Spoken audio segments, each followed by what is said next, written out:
If all women are gold diggers, as not all men, but a lot of the men seem to feel that most women are gold diggers. The only gold diggers I know is my dog.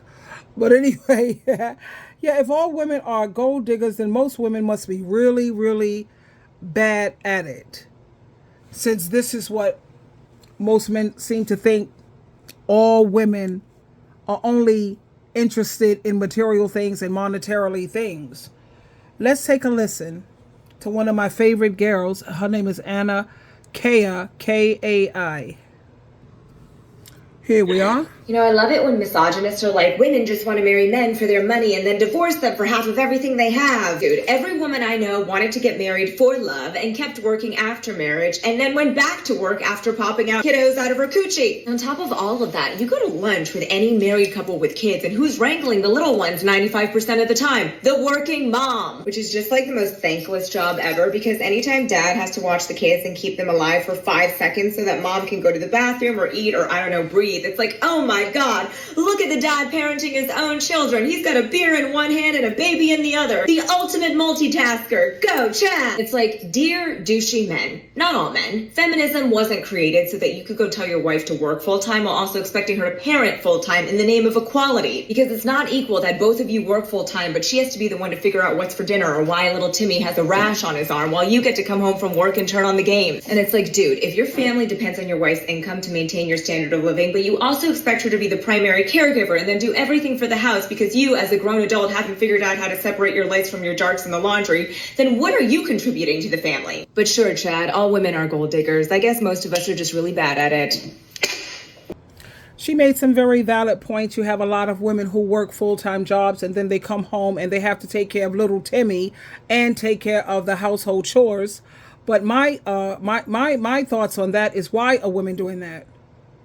Why are you doing all of the housework, all of the cooking, all of the laundry?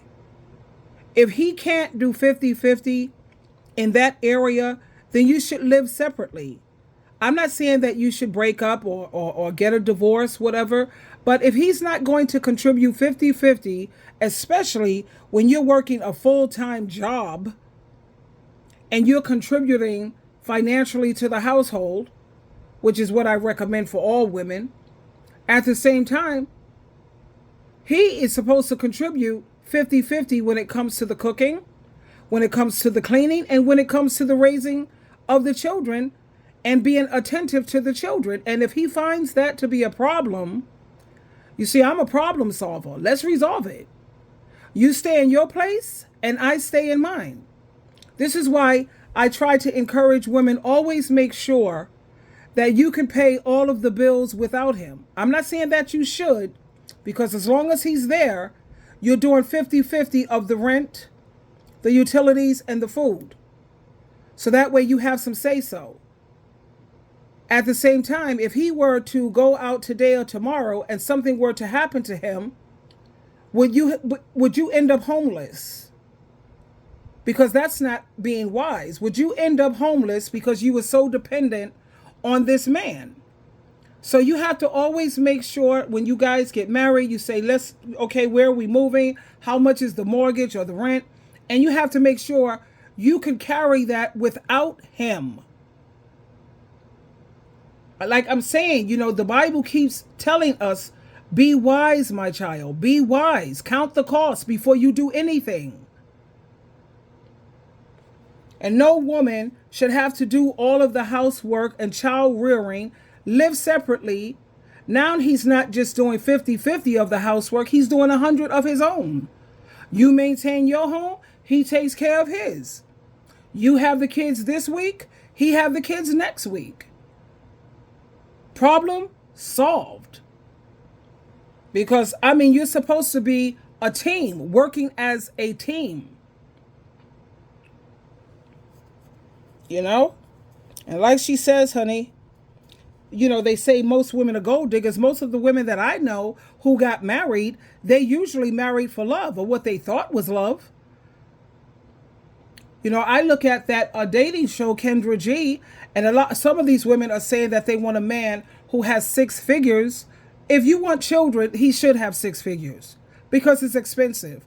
But if he already have children and you already have children, I think enough is enough. I think that as long as a man makes at least $50,000 a year, that should suffice for just like the average, normal, regular person. He have his 50,000, you have your 50,000 or more. Maybe you probably make more, but you pull it together and you got 6 figures. As long as you have 6 figures in the household, that should suffice, and that should be more than enough for your household to run smoothly. Hopefully you don't have a lot of student loan debt and a lot of other debts. You should clear those things up before even thinking about getting into a relationship. That's having a sound mind.